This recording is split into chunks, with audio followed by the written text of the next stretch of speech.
Hello everyone, welcome to market news room and good evening. So war start అయింది, market పడిపోయింది. So ఏంటంటే మనకు అనుకున్నట్టే, మన లాస్ట్ వీడియో చూడండి, వార్ స్టార్ట్ అవుతుంది, ఏ టైంలో అయినా అటాక్ చేయొచ్చు అనుకున్నాము. వీకెండ్లో వార్ స్టార్ట్ అయింది. ఇరాన్ని ఇజ్రాయెల్ ఫస్ట్ అటాక్ చేసింది, తర్వాత యుఎస్ఏ అటాక్ చేసింది. అట్ ఏ టైం అటాక్ చేసి first Iran supreme leader Ayatollah ఖమేనీని చంపేశారు. తర్వాత నెక్స్ట్ ఎవరు ఉంటారో వారిని కూడా చంపేశారనమాట.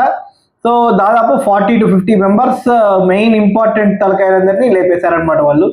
సో ఇరాన్లో నెక్స్ట్ ఎవరు వస్తారు అనేది చూడాల్సింది ఉంది. ప్రస్తుతానికి యుద్ధం జరుగుతుంది కదా, యుద్ధం ఎవరు చేస్తున్నారు అంటే ఐఆర్జిసి, అంటే ఇస్లామిక్ రెవల్యూషనరీ గార్డ్ గ్రూప్ అనమాట. వీళ్ళు చేస్తున్నారు, ప్రస్తుతానికి అయితే చేస్తున్నారు, కానీ బ్యాడ్లీ హిట్ అయ్యారు.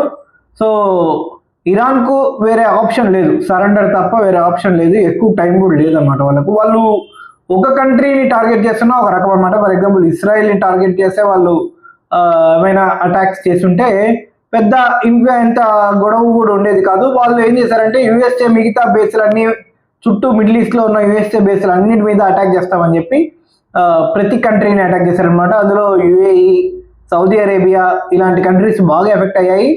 దాని ఇంపాక్ట్ ఏం జరిగింది అంటే మనకు మన ఆయిల్ ప్రైజెస్ ప్రస్తుతానికి ఈరోజు ఇప్పుడు అట్ ప్రజెంట్ చూసుకుంటే 7.5% దగ్గరగా మనకు క్రూడ్ ఆయిల్ ప్రైజెస్ అనేది పెరిగాయి అనమాట. $78 to $80 దగ్గరికి వెళ్ళిపోయింది.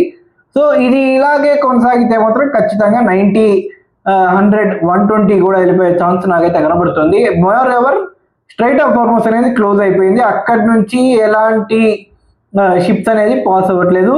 అండ్ ఇరాన్ నుంచి కానీ లేకపోతే ఇరాన్ దాటి మనకు స్ట్రైట్ ఆఫ్ హార్మోస్ దాటి ఫర్దర్ మిడిల్ ఈస్ట్ కంట్రీస్ నుంచి ఏవైనా ఆయిల్ షిప్స్ రావాలంటే కూడా వేరే దారి లేదనమాట.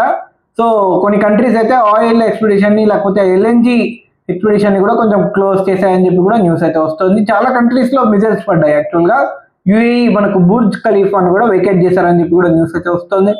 సో లేటెస్ట్గా ఇప్పుడు చూసుకుంటే దాదాపు ఒక 2 hours 3 hours బ్యాక్ మనకు సౌదీ అరామ్కో ఆయిల్ కంపెనీ, మనకు one of the biggest oil company అనమాట. సో అది కూడా అటాక్ అయింది సౌదీలో. సో ఖచ్చితంగా ఇంకా సౌదీ అరేబియా కూడా ఆన్ బూట్స్, అంటే గ్రౌండ్ ఆన్ బూట్స్ అంటారు కదా మనకు, అంటే మిలిటరీని దింపబోతోంది వార్లో. సో ఇది సర్టన్ అని చెప్పుకోవాలి. అండ్ లేటెస్ట్ అఫీషియల్ ఇన్ఫర్మేషన్ ఏంటంటే మనకు జర్మనీ, యూకే అండ్ ఫ్రాన్స్ ఇవి కూడా ఈ వార్లోకి ఎంటర్ అవబోతున్నాయి అనమాట. అందుకు కారణం ఏంటంటే వీటన్నిటికీ ఆయిల్ సప్లై అనేది ఈ రూట్ నుంచే జరుగుతుంది, స్ట్రైట్ ఆఫ్ హార్మోస్ నుంచే జరుగుతుంది. ఆయిల్ అనేది ఎనర్జీ సప్లై అనేది కీ, మనకి ఏ కంట్రీకి అయినా సరే, ఏ ఎకానమీకి అయినా సరే ఎనర్జీ కంపల్సరీ అనమాట. సో ఈ టైంలో ఎనర్జీ కనుక మిస్ అయితే మాత్రం ఎట్టి పరిస్థితుల్లో ఆ కంట్రీ తీవ్రంగా ఎఫెక్ట్ అయ్యే ఛాన్స్ ఉంటుంది. వార్కి ఖచ్చితంగా ఎంటర్ అవ్వాల్సి వస్తుంది, కాబట్టి ఖచ్చితంగా ఎంటర్ అవుతాయి అన్నమాట. అండ్ ఒక విషయం గుర్తుపెట్టుకోండి, మనకు కూడా ఇంపాక్ట్ పడుతుంది. చాలా మంది అనుకుంటున్నారు మనకు వేరే ఆప్షన్స్ ఉన్నాయి కదా అని. ఆప్షన్స్ ఉన్నా కూడా మనకు మిడిల్ ఈస్ట్ నుంచి సుమారుగా మనకు గ్యాస్ అనేది రావాల్సింది, ఎల్ఎన్జి, ఎల్పిజి ఇవి రావాల్సింది. తర్వాత ఆయిల్ కూడా మనం సౌదీ అరేబియా నుంచి కొంటున్నాం అనమాట. అఫ్ కోర్స్ ఆయిల్ని మనం వేరే కంట్రీస్ నుంచి మనం కొంచెం ఇది చేయొచ్చు. ఫర్ ఎగ్జాంపుల్ మనం రీప్లేస్ చేయొచ్చు అనమాట. ప్రస్తుతానికి మనకున్న ఆఫర్ ఈవెన్ న్యూస్ ప్రకారం కూడా మనం చూసుకుంటే రష్యన్ ఆయిల్ ఆల్మోస్ట్ 12% పెరిగింది మన ఇంపోర్ట్ అనేది. ఇది 21%కు వెళ్ళే ఛాన్స్ ఉందని కూడా చెప్తున్నారు. సో ఆల్టర్నేటివ్ రూట్స్ నుంచి ఆయిల్ అయితే తెప్పించుకోవచ్చు, కానీ ఎల్ఎన్జి, ఎల్పిజి కొంచెం రిస్క్ అనమాట. చాలా ఎక్కువ క్వాంటిటీని రీప్లేస్ చేయాల్సి వస్తుంది, కాబట్టి ఇవి కొంచెం షార్టేజ్ వచ్చే అవకాశం ఎక్కువగా నాకైతే కనబడుతుంది ఇండియాలో. సో కొంచెం గ్యాస్ ఎవరైనా బుక్ చేసుకునే వాళ్ళు ఉంటే కొంచెం బీ కేర్ఫుల్, జస్ట్ కిడింగ్, దొరికే ఛాన్స్ ఉంది, బట్ ప్రైజెస్ పెరిగే ఛాన్స్ ఎక్కువగా కనబడుతుంది నాకు. ఈ యుద్ధం ఇలాగే 1 month 1.5 month ఇంకా కొనసాగితే మాత్రం. అండ్ ట్రంప్ కూడా అదే చెప్తున్నాడు, దాదాపు ఇంకొక 1 month వరకు మొత్తం జరుగుతుంది, 1 week 1 month రకరకాల టైం లైన్స్ అయితే ఇస్తున్నాడు అనమాట. సో ఇరాన్ వాళ్ళు కూడా ఎక్కడ తగ్గట్లేదు, వాళ్ళు హైపర్సోనిక్ మిజైల్స్తో జెరూసలంని అటాక్ చేశారు. సో అక్కడ కూడా జరుగుతుంది అనమాట తీవ్రంగా. ఇజ్రాయెల్ని కూడా చాలా దారుణంగానే హిట్ చేస్తున్నారు, కానీ ఇజ్రాయెల్ కూడా తగ్గట్లేదు, ఇరాన్ కూడా తగ్గట్లేదు అనమాట. సో ఇప్పుడు ఏం జరుగుతుందనే చూడాల్సింది ఉంది. సో ఓవరాల్గా ఇక్కడ ఒక హైలైట్ విషయం మనం చెప్పుకోవాలి, చైనీస్ ఎయిర్ డిఫెన్స్ సిస్టమ్ మళ్ళీ పని చేయలేదు, ఎందుకంటే అది పని చేయదు కాబట్టి. సో ఇది మన ఆపరేషన్ సింధూర్ టైంలో పాకిస్తాన్ వాళ్ళ దగ్గర చూసాం. మన మిజైల్స్, మన డ్రోన్స్ హాయిగా గాల్లో అత్తారింటికి వెళ్ళినట్టు వెళ్ళాయన్నమాట. కానీ ఇక్కడ మనం చూసుకుంటే మనకు ఒక్క మిజైల్ కూడా, వాళ్ళ మిజైల్ ఒక్కటి కూడా ఇండియాలోకి రాలేదు. వచ్చి పడ్డ ఒక్క మిజైల్ కూడా, ఇంటర్సెప్ట్ అయిన మిజైల్ కూడా వచ్చి పడితే అది మనకు దొరికింది అదృష్టం అనుకొని PL-15 మిజైల్ని మనం తీసుకెళ్ళి దాన్ని రివర్స్ ఇంజనీరింగ్ చేసుకున్నాం. దానివల్లే మనం ప్రస్తుతం అస్త్రా 2 అనుకుంటాను, సబ్జెక్ట్ టు కరెక్షన్, మనం అది తయారు చేసుకుంటున్నాం అనమాట. దాన్ని ఇంకా మోడిఫై చేసుకుంటాం. సో మనకు అది కలిసి వచ్చింది అనమాట. సో మన ఎయిర్ డిఫెన్స్ సిస్టమ్కు చైనీస్ ఎయిర్ డిఫెన్స్ సిస్టమ్కు ఇక్కడ పోటీ అనుకుంటే Chinese air defence system is verse, మనకు దేనికి పనికి రాదు అని చెప్పి మరోసారి ప్రూవ్ అయింది. ఇక్కడే కాదు, ఫర్ ఎగ్జాంపుల్ చూడండి, ఇండియా పాకిస్తాన్ టైంలో పోయింది, తర్వాత వెనిజులాలో మధులోని ఎత్తుకెళ్ళినప్పుడు పోయింది, తర్వాత ఇప్పుడు మళ్ళీ మనకు ఇరాన్ దీంట్లో కూడా పోయిందనమాట. మనకు HQ-9 కానీ HQ-16 తన ఏదేదో నెంబర్లు అయితే చైనా చెప్తుంది, కానీ ఏది వార్ టెస్టెడ్ కాదు అనేది మనం గుర్తుపెట్టుకోవాలన్నమాట. ఇది నెంబర్ 1 పాయింట్. నెంబర్ 2 పాయింట్ ఇంకొకటి ఏంటంటే, లేటెస్ట్గా వచ్చిన న్యూస్ ఏంటంటే, మనకు F-16 F-35 కరెక్ట్గా తెలియదు, బట్ ఈ రోజే జరిగింది. ఇది కూడా కువైట్లో దాదాపు సెవెరల్ జెట్స్ అంటున్నారు, నెంబర్ కొంతమంది 3 అంటున్నారు, కొంతమంది 5 అంటున్నారు. సో F-16 ఆర్ F-35 ఆ నెంబర్ కూడా కొంచెం అది కూడా చూడాల్సి ఉంది. అవి కూడా క్రాష్ అయ్యాయి అని చెప్పి వస్తున్నారు. కొంతమంది ఏమంటున్నారంటే, USA నుంచి వచ్చిన అఫీషియల్ కన్ఫర్మేషన్ ఏంటంటే, మనకు ఇది ఏమంటారు, మనకు ఫ్రెండ్లీ ఫైర్ అంటారు కదా, జనరల్గా ఫ్రెండ్లీ ఫైర్ అనేది మనకు జెట్స్ చేసుకుంటాయి అనమాట. జనరల్గా ఒకే కంట్రీకి సంబంధించిన జెట్స్ ప్రాక్టీస్లో చేసుకున్నట్టు చేసుకుంటాయి. అలా చేసుకున్నప్పుడు క్రాష్ అయ్యింది అని చెప్పి చెప్తున్నారు. సో చూడాలి, ఎందుకంటే నాకు తెలిసి ఇరాన్ అటాక్ చేసి దాన్ని చేసే స్టేజ్లో లేదని చెప్పి అయితే నేను అనుకుంటున్నాను. కాబట్టి ఫ్రెండ్లీ ఫైర్లోనే పోయిందని చెప్పి మనం నమ్ముకోవచ్చు. కానీ still F-35 or F-16 whatever is also crashed. So మొన్న వరకు ట్రంప్ ఇండియన్ జెట్స్ కూలిపోయాయి అని చెప్పి చెప్పాడు కదా, ఇప్పుడు అమెరికన్ జెట్స్ కూడా కూలిపోయాయి. ఇది సెకండ్ పాయింట్ అనమాట. ఇంకా మనం మార్కెట్లోకి వచ్చేద్దాం. సో ఈ మార్కెట్ ఇంపాక్ట్ అనేది పడిపోయింది అని ఇందాక చెప్పాం కదా, వార్ స్టార్ట్ అయింది, మార్కెట్ పడిపోయింది అని. సో ఓవరాల్గా చూడండి, నిఫ్టీ 1.24% మనకు నెగిటివ్ సైడ్ క్లోజ్ అయింది అనమాట. 25,000 బిలో వచ్చింది. 24,865, 24,700 కూడా వెళ్ళింది అనమాట యాక్చువల్గా. సో అక్కడ నుంచి కొంచెం పైకి వచ్చిందని చెప్పుకోవాలి. బ్యాంక్ నిఫ్టీ కూడా 1.13% పడిపోయింది, 59,839 దగ్గర క్లోజ్ అయింది. అండ్ సెన్సెక్స్ మనకు 1.28% పడిపోయింది. సో నెగిటివ్ సైడ్ క్లోజ్ అయింది, 80,238 దగ్గర క్లోజ్ అయింది అనమాట. మిడ్ క్యాప్స్ మనకు 1.7% మనకు నెగిటివ్ సైడ్ క్లోజ్ అయితే 1.9% వరకు మనకు small caps negative side close అయ్యాయన్నమాట, ఆల్మోస్ట్ 2% అని చెప్పుకోవాలి. సో ఇంకా సెక్టార్స్ పాజిటివ్ ఏంటి అని మనం మాట్లాడుకుంటే మెయిన్గా మెటల్, డిఫెన్స్ అండ్ ఫార్మా అనమాట. ఫార్మా అందులో ఫ్లాట్ అని చెప్పుకోవాలి, ఫ్లాట్ విత్ పాజిటివ్ అని. So only metal and defence కాస్త స్లైట్లీ పాజిటివ్ అని చెప్పి మనం చెప్పుకోవాలి. ఓవరాల్గా ఈ రెండు సెక్టార్స్ మాత్రమే పాజిటివ్గా ఉన్నాయి, అండ్ ఫార్మా కొంచెం ఫ్లాట్ విత్ పాజిటివ్గా క్లోజ్ అయింది. సో మిగతా అన్ని సెక్టార్స్ కూడా నెగిటివ్ అనమాట.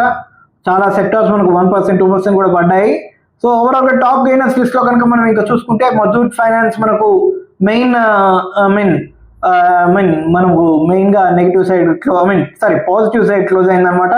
ముతూట్ ఫైనాన్స్ తర్వాత మనకు పిరమల్ ఫైనాన్స్, తర్వాత సోలార్ ఇండస్ట్రీస్, తర్వాత మనం చూసుకుంటే TI ఇండియా, తర్వాత మనం చూసుకుంటే ప్రైమ్ ఫోకస్ అండ్ పాలిమెడ్, ఇలాంటివి మనకు పాజిటివ్ సైడ్ టాప్ గెయినర్స్ లిస్ట్లో ఉన్నాయన్నమాట. పాలిమెడ్ అంటే పాలిమెడిక్ క్యూర్. సో ఇంకా టాప్ లూజర్స్ లిస్ట్లో కనుక మనం మాట్లాడుకుంటే మెయిన్గా ఇండిగో మనకు లార్సన్ అండ్ టర్బో అంటే L&T అనమాట. సో AIL, తర్వాత మనం చూసుకుంటే RVNL railway Vikas Nigam limited, తర్వాత మనం చూసుకుంటే మెయిన్గా రెడ్డింగ్టన్ అండ్ ఫిజిక్స్ వాళ్ళ, ఇలాంటివి మనకు టాప్ లూజర్స్ లిస్ట్లో ఉన్నాయన్నమాట.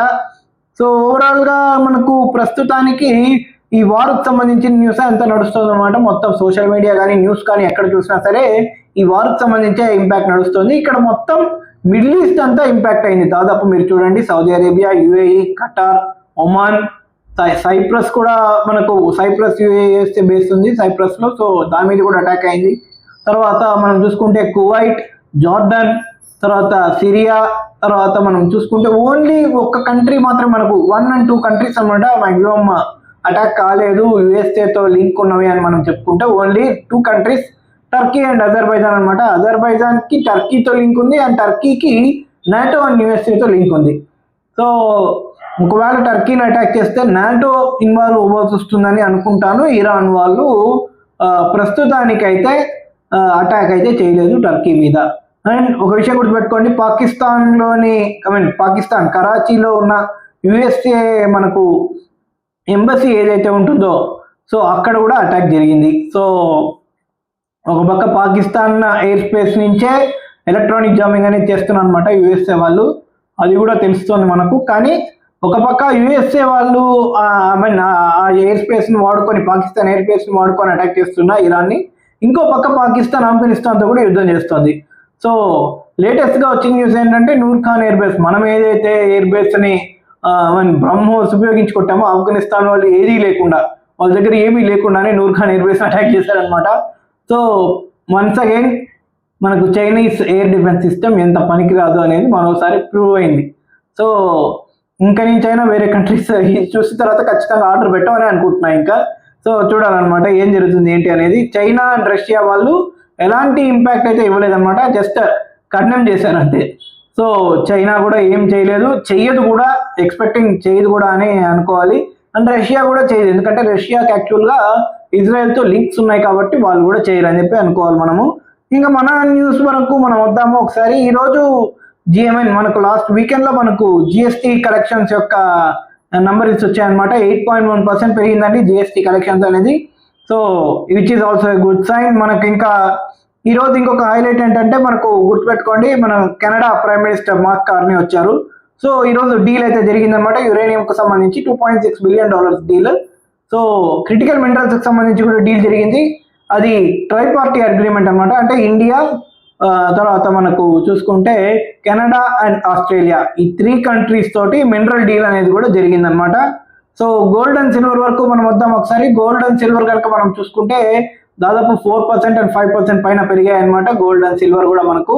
ఇది ఆటోమేటిక్, ఎందుకంటే అన్సర్టనిటీ ఎక్కువగా ఉన్నప్పుడు గ్లోబల్ న్యూస్ సంబంధించి ఆటోమేటిక్గా గోల్డ్ అండ్ సిల్వర్ పెరిగే ఛాన్స్ ఉంటుంది కదా, అలాగే పెరిగాయి అనమాట. అండ్ క్రూడ్ ఆయిల్ దాదాపు 79 అంటే 80 దగ్గర ఉంది మనకు ఆల్మోస్ట్. సో ఇక్కడ నుంచి ఫర్దర్గా ఈ యుద్ధం తొందరగా ఆగకపోతే మాత్రం ఇంకా పెరిగే ఛాన్సే నాకైతే కనబడుతుంది. మోర్ ఓవర్ స్ట్రైట్ ఆఫ్ హార్మస్ క్లోజ్లో ఉంది.